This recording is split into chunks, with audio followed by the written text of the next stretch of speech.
What up, what up, what up? We are back. Who am I? Jersey Street Corner, and this is the Prison Talk Show, people. Now, today, I have a very, very interesting story for y'all. It's not the usual story. It's a little different. This one is about a bully. Let's say he was a neighborhood bully. But he's a 20-year-old white guy. He didn't bully kids or people his own age. This guy liked to bully elderly people. Yep.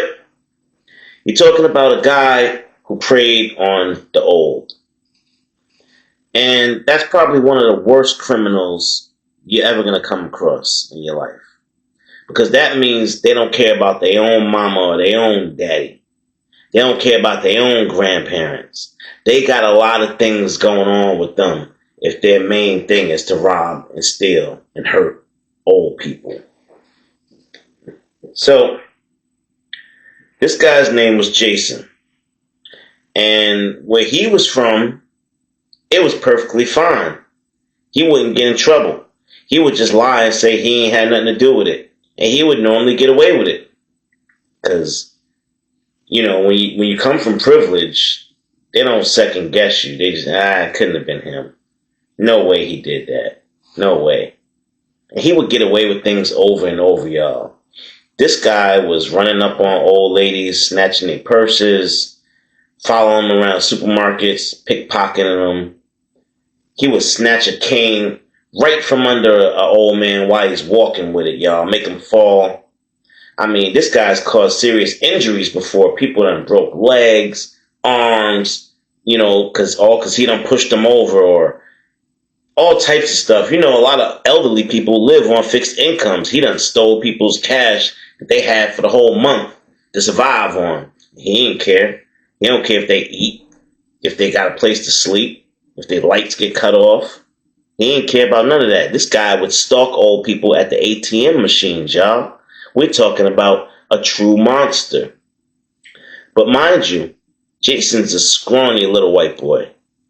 He don't look like he's 100 pounds soaking wet. And maybe that got something mentally to do with why he decides to pick on old people, because they can't fight back. Not all older people, y'all. Don't get it twisted. It's some elderly people out here that's 60 years old that will put you on your ass. You trying. Yeah. Don't get it messed up, y'all. Anyway. So, Jason, he's obviously a borderline racist in training. He has something against black people, because the majority of the people that he hunts to do these crazy things to are black people. He goes to the park one day and he's thinking, you know what? I don't have to go to a black neighborhood to hurt a black person. I could just wait for them to come to the park. That way I don't gotta worry about getting seen or chased down or somebody catching me, doing something to me. So that's what he does, y'all. He goes to the park and sits there and waits and waits and waits. And then he sees an elderly couple walk in. Nice looking black couple. They're laughing. They look happy, smiling, hugging each other, holding hands. And that's all Jason needs to spark him off. He's like, yeah, this is it right here. This is going to make my mark. They're going to respect me after this. They're going to know who the F I am. And he started making his plan. Now, you know one of them weapons that got the 2 finger holes and the wire in the middle, and you stretch it out, and that's what you use to choke somebody out with. He got one of them. And he got a big-ass Rambo knife, and he got a mini baton that extends. It's a bone crusher, y'all. It's made of titanium in the middle. One crack, bang! Bones breaking. He got that with him today. And he says to himself that, you know, he knows he's faster and stronger than the both of them, so he stays back about a good 35, 40 feet. A good running distance that he know he could close real fast if he had to run down on them real quick if they tried to get away. And he just following them on the low. He just waiting for them to get a little bit further down that path they walking when they're a little bit more alone. so he can make his move. And as they walk, here comes Jason running up real quick. He jump on the old man's back, pull that thing out, twist it right around his neck. Ah! He choking him out. So the old man passed out and he dropped to the floor. Then Jason jumped off of him and ran right for the old lady. He pulled that baton out and started cracking her with it, y'all. All of her limbs. Crack, crack, crack, crack. All you heard was bones cracking. And after they was incapacitated, he started going through their stuff. Going through her purse. Going through her pockets. Getting the wallets. Getting the ID cards. Getting the license, all that. He got the credit cards. He got all the cash they had. And then he ran off, y'all. He ran off like nothing happened. Now, something like this don't normally happen in the park. And this is broad daylight, y'all. Something like this is not supposed to happen in the park. But it did. It did.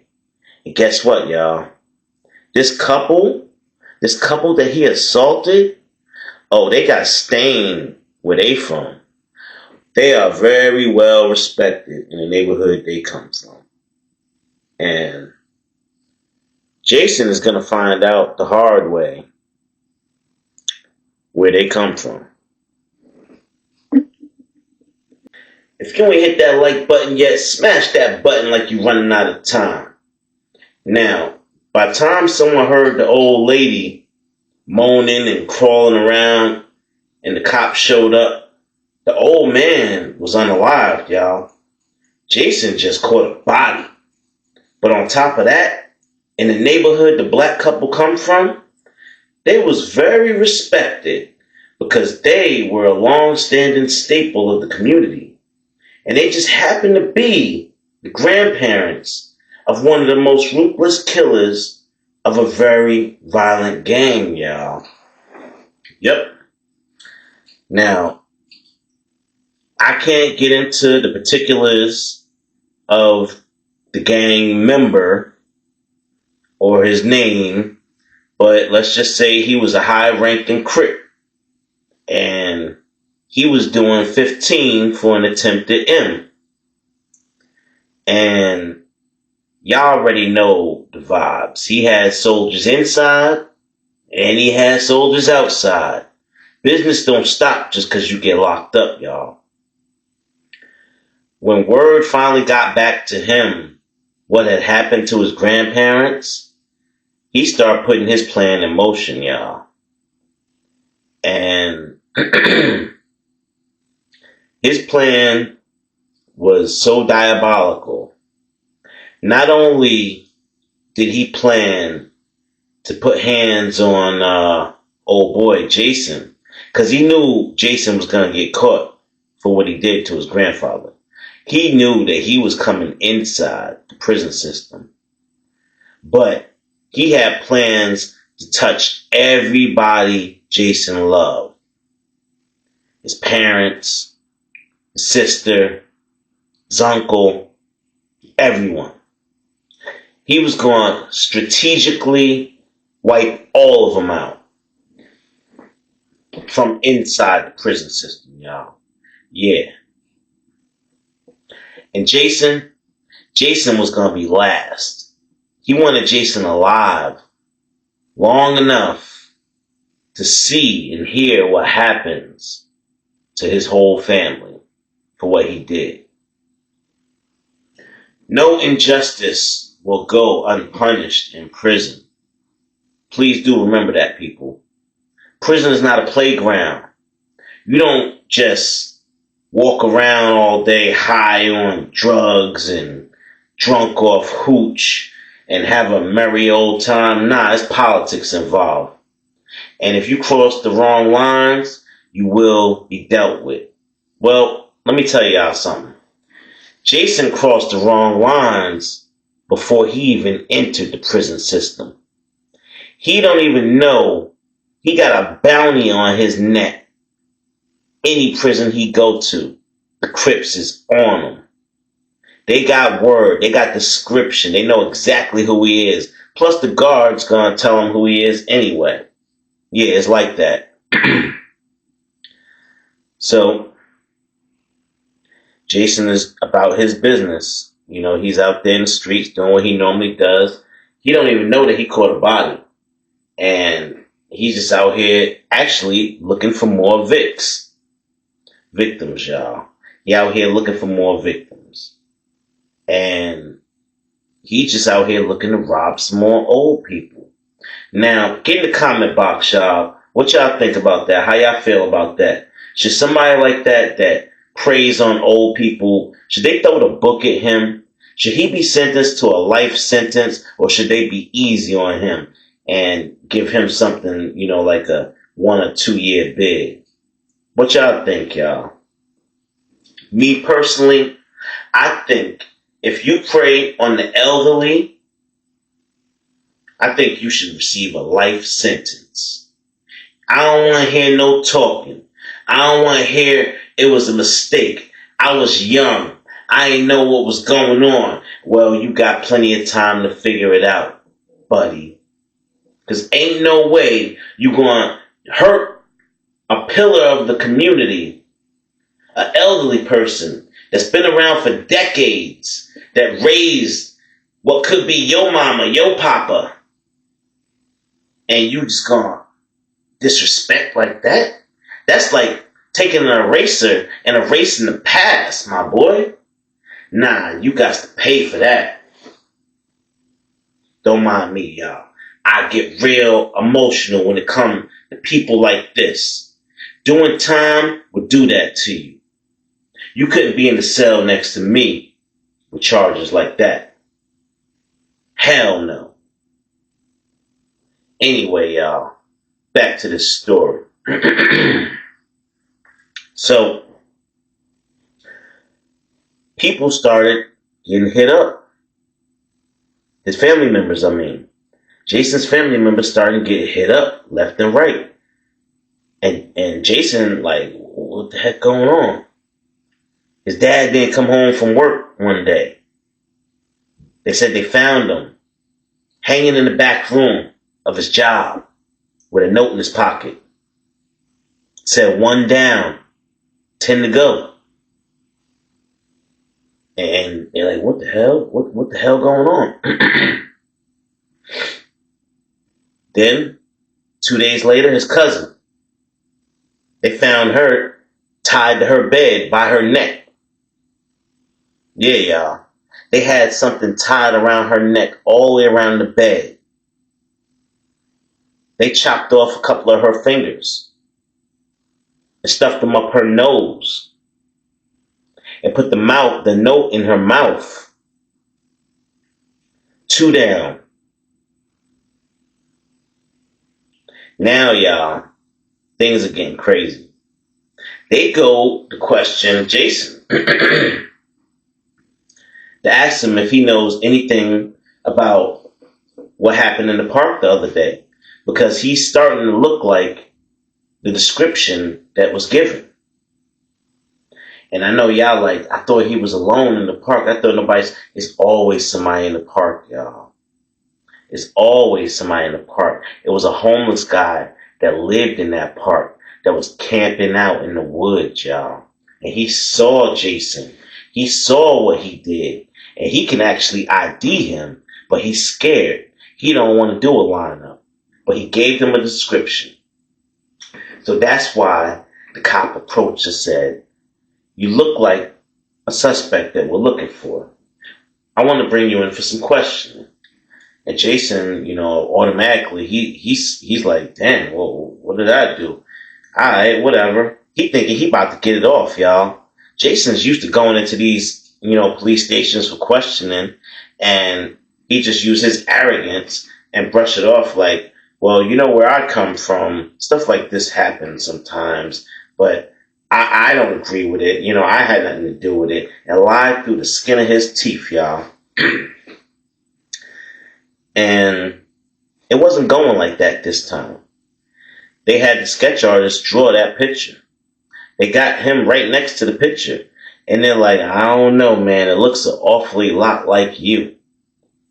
Where was you at? the day, this time of that time. And he starts shooting out an alibi. And, immediately he writes it down, the detective, passes it to his partner and says, hey, do me a favor, go check that out.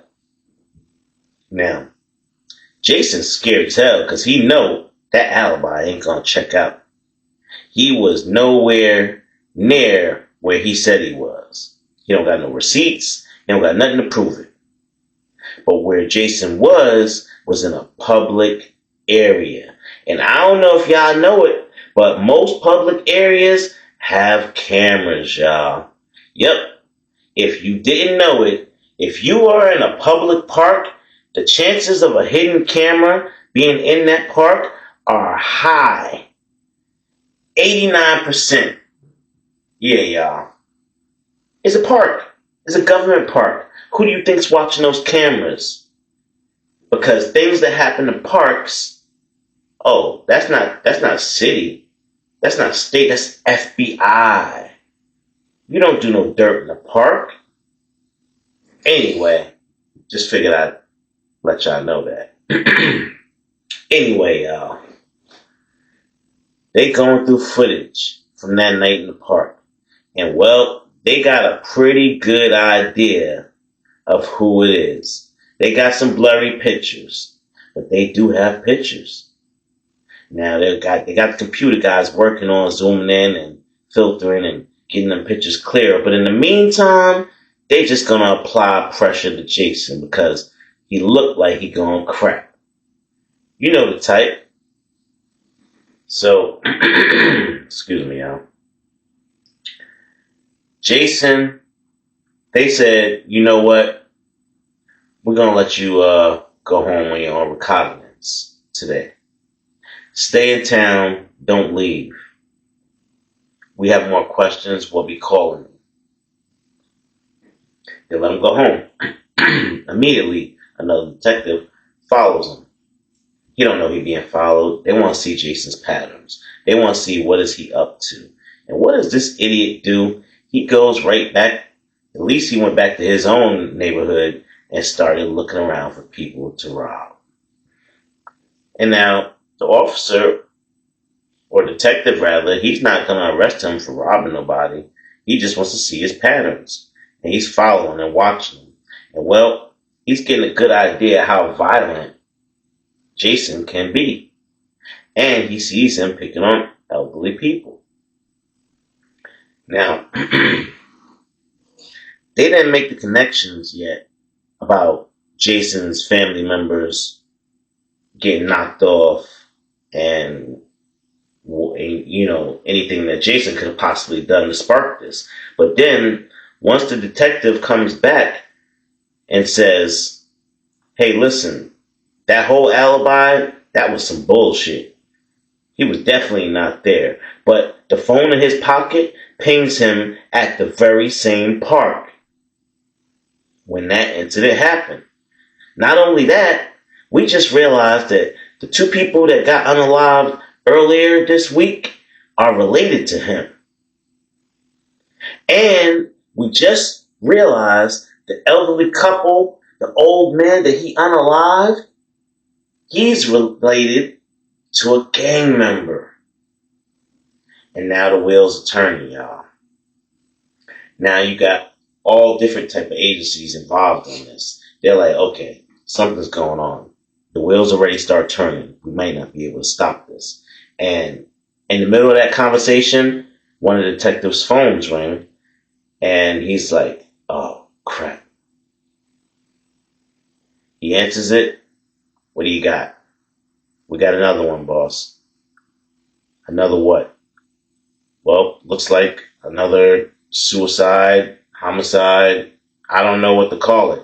You got to get down here quick. Who is it? Just tell me the last name. They told him the last name. He was like, just like I thought. It was Jason's mother. Yep. They found her with 3 holes in her head, y'all. 3. They sent a very clear message. They put a note pinned to her shirt, 3 down. We're coming for you. After that, they opened the investigation. And they found out that, yeah, Jason did unalive the old man. They locked him up, put him through processing, and he's on his way to the county. Now, once Jason gets to the county, he realizes he's on his own. He can't go and go as he wants and pleases. He can't do what he wants. He don't even know nobody. He was a nobody. He didn't know whites. He didn't know blacks. He wasn't in no gang. He wasn't affiliated. So he's already facing a dilemma. Now, what will happen after the county would determine Jason's life for the next 25 years. And if y'all want to hear what happens, y'all just going to have to tune in to the next story that I drop for y'all. Alright, it's your boy JS Corner, and I'm going to get on up out of here with that one. Hit that like button, hit that subscribe button. Y'all know the vibes. I'm out.